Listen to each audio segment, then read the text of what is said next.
Hello friends, জয় মোহনবাগান। আগামী 30শে June Mohun Bagan এ মরশুমে প্রথমবার মাঠে নামতে চলেছে।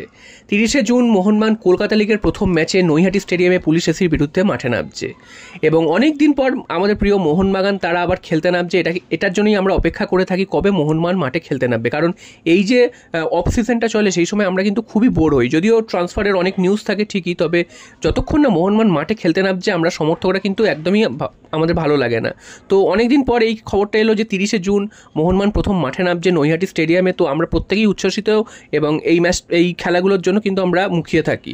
তো যাই হোক, 30শে জুন মোহনবাগান মাঠে নামছে পুলিশ এসির বিরুদ্ধে নৈহাটি স্টেডিয়ামে এবং তারপরে কিন্তু টোটাল 5খানা প্রথমে ফিক্সচার ঘোষণা করেছে। তারপরে আমরা দেখতে পাচ্ছি 7 তারিখ খেলা রয়েছে এবং 19 তারিখ ডার্বি ম্যাচ রয়েছে। তবে প্রথম ম্যাচটাই শুধু নৈহাটি স্টেডিয়ামে ঘোষণা করা হয়েছে এবং তারপরের ম্যাচগুলো বা ডার্বি ম্যাচ কোথায় হবে সেগুলো কিন্তু এখনও জানানো হয়নি, সেগুলো পরে জানানো হবে। তবে আশা করা যাচ্ছে ডার্বি ম্যাচটা হয়তো যুব ভারতী ক্রীড়াঙ্গনেই হবে এবং বাকি ম্যাচগুলো হয়তো জেলার মাঠে হতে পারে।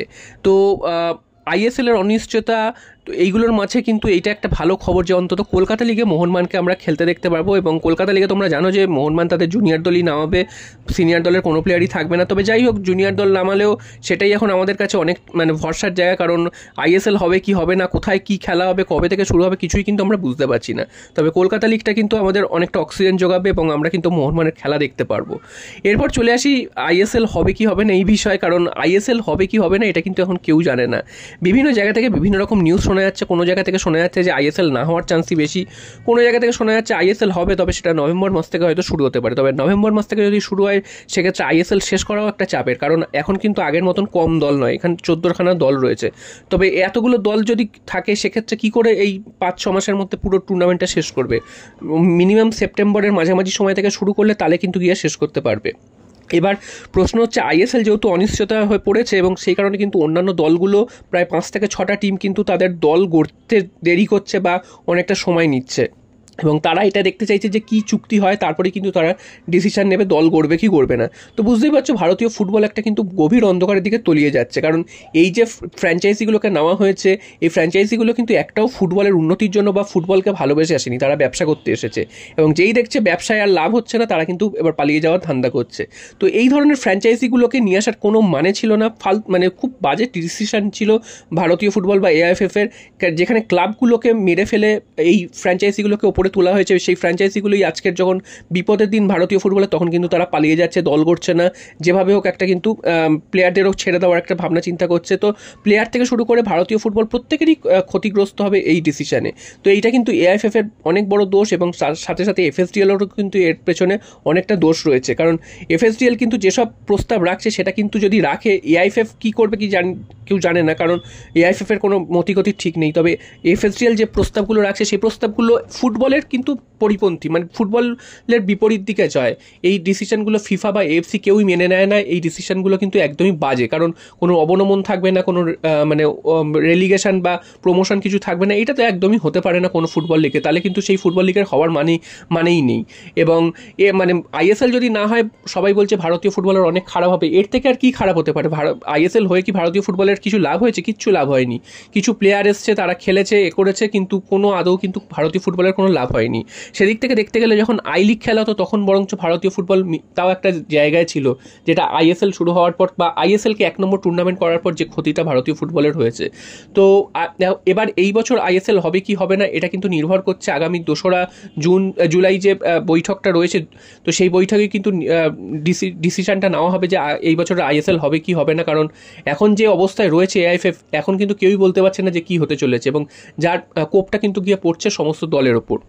আর এখানে সবথেকে বেশি অবস্থা খারাপ হচ্ছে সেটা হচ্ছে মোহনবাগানের, কারণ মোহনবাগান তো আর বাকি ফ্র্যাঞ্চাইজিদের মতন নয় যে ঠিক আছে আইএসএল হলো না, দল গড়লাম না, দল ঠল তুলে নিয়ে পালিয়ে গেলাম, তার তো হবে না। মোহনবাগানই থাকবে। তো মোহনবাগানকে খেলতে হবে এবং মোহনবাগানকে কিন্তু দলও গড়তে হবে। এবার দেশের সর্বোচ্চ টুর্নামেন্ট যদি না হয় সেক্ষেত্রে তাহলে মোহনবাগানের কী হবে? মোহনবাগান এত টাকা দিয়ে দল গড়ছে, এএফসি টুর্নামেন্ট রয়েছে, তারা কিন্তু ফোকাস করতে পারছে না। তারা যদি প্রপার ক্যালেন্ডার না পায়, ফুটবলিং ক্যালেন্ডার, তাহলে তারা বুঝবে কী করে তাদেরকে কখন কোথায় খেলতে হবে বা কীভাবে তারা প্রিপারেশন নেবে, কীভাবে কোন দল কোথায় নামাবে বা কীভাবে ঘুরিয়ে ফিরে খেলাবে এটা তো একদমই বুঝতে অসুবিধা হচ্ছে। সব থেকে ক্ষতিগ্রস্ত হচ্ছে মোহনবাগান বা এফসি গোয়া, তারাও কিন্তু এএফসি টুর্নামেন্ট খেলবে। তো এইসব দলগুলো ক্ষতিগ্রস্ত হচ্ছে এবং তাদেরকে কিন্তু প্লেয়ারও সই করাতে হচ্ছে এবং তারা জানে না যে আগামী দিনে কি হতে চলেছে ভারতীয় ফুটবল। এবং ডুরান্ড কাপও কিন্তু অনিশ্চয়তার মুখে চলে গেছে, কারণ ডুরান্ড কাপও যদি দেখো ওখানেও কিন্তু অনেক দল তাদের টিম নামাতে চাইছে না। তারা চাইছে যে যেভাবে খেলবো না, 5-6টা দল তো বলেই দিয়েছে যে তারা খেলতে চায় না এবং বাকি দলগুলোরও ঠিক নেই কী করবে। এবার বাকি রয়ে গেল মোহনবাগান, ইস্টবেঙ্গল বা এই যে 2-3-4টে ক্লাব রয়েছে তারা, এবং তাদের সাথে আর তাহলে কোন টিম খেলবে? ডুরান্ড কাপটাই হয়তো আর হবে না। তো এইভাবে যদি প্রত্যেকটা টুর্নামেন্ট বন্ধ হয়ে যায়, অলরেডি সিএফএলেরও অবস্থা খুব খারাপ, আইএফএ শিল্ডেরও অবস্থা মানে প্রায় না খেলারই সমান। তো সব টুর্নামেন্ট আস্তে আস্তে বন্ধ হয়ে যাচ্ছে। একটা আইএসএলকে তুলতে গিয়ে আমাদের ভারতীয় ফুটবলের সমস্ত টুর্নামেন্টগুলোকে প্রথমে বন্ধ করা হয়েছে, এখন আইএসএল বা এফএসডিএল নিজেরাই পালিয়ে যাচ্ছে। তো ভারতীয় ফুটবলকে অন্ধকারে ঠেলে দিয়ে কিন্তু এরা পালিয়ে যাচ্ছে, এটাই কিন্তু এখন এই মুহূর্তে বোঝা যাচ্ছে। তো যাই হোক, সেটা নিয়ে তো কিছু বলার নেই। এআইএফএফ কি ডিসিশন নেয়, অবশ্যই আমরা আশা করবো যে একটা ভালো ডিসিশন হবে, ভারতীয় ফুটবল ধ্বংস না হয়, সেটাই কিন্তু আমরা চাইবো। কারণ আমরা ফুটবল ফ্যান, আমরা ফুটবলের জন্য বাঁচি। তো এই ফুটবলটাই যদি বন্ধ হয়ে যায় তাহলে আমরা কি নিয়ে বাঁচবো? তো আমরা অবশ্যই চাইবো যে ফুটবলটাই মানে ফুটবলটাই প্রাধান্য পাক এবং ভারতীয় মানে লিগ যেমন চলছে সেইভাবেই কিন্তু স্বমহিমায় চলুক লিগ, এবং ভারতীয় ফুটবল যাতে এগিয়ে যায় এটাই কিন্তু আমরা চাইবো। এবার তোমরা আরও একটা জিনিস দেখবে যে মোহনবাগানেরও অন্যান্যবার যেটা আমরা দেখি যে ট্রান্সফার মার্কেটে ঝড় থাকে, বিভিন্ন নাম বিভিন্ন সময় ভেসে ওঠে, বিভিন্ন বিষয় নিয়ে আলোচনা হয়। এই বছরের ট্রান্সফার মার্কেটটা প্রথম থেকেই ঝিমিয়ে রয়েছে। কারণ কি? কারণ একটাই, এই যে আইএসএলের অনিশ্চয়তা। সব দলই দেখবে কোনো না কোনো মানে কোনো ট্রান্সফার নিয়ে তাদের কোনো মাথা ব্যথা নেই, কোনো সেইভাবে নিউজ আসছে না, কোনো রিউমার আসছে না, কিছু আসছে না, সবাই চুপচাপ হয়ে রয়েছে। কোনো প্লেয়ার এলো না এলো এরকম একটা ভাব। মোহনবাগান যদিও এএফসি খেলবে, যেমনটা বললাম মোহনবাগানের একটা তাগিদ রয়েছে, তাই জন্য মোহনবাগান বেশ কিছু প্লেয়ারের দিকে নজর রাখছে, চুক্তি করছে। তবে সেখানেও তারা একটা মানে অনিশ্চয়তা ভুগছে যে কি হতে পারে, কি হবে বা কত বড় লস খেতে পারে, সেটা নিয়েও তারা কিন্তু একটা চিন্তাভাবনা করছে। তাই জন্য কিন্তু সেইভাবে চুক্তিগুলো ডেভেলপ করছে না বা কোনো ফাইনাল নিউজ আসছে না। বেশ কিছু চুক্তি কিন্তু আটকে রয়েছে এই মুহূর্তে। তোমরা জানো যে রাফসান রবিনও হয়ে গেছে, আমরা জানি, তো তারপরেও কিন্তু অফিসিয়াল কিছু আসছে না। এছাড়াও কিন্তু মেহতাব বা অভিষেক সিংয়েরটাও ফাইনাল কিছু বোঝা যাচ্ছে না যে কোন ক্লাবে যাচ্ছে, কি হবে, কিছুই কিন্তু বোঝা যাচ্ছে না। তো এই অনিশ্চয়তার জন্য কিন্তু একমাত্র দায়ী এআইএফএফ এবং এফএসডিএল।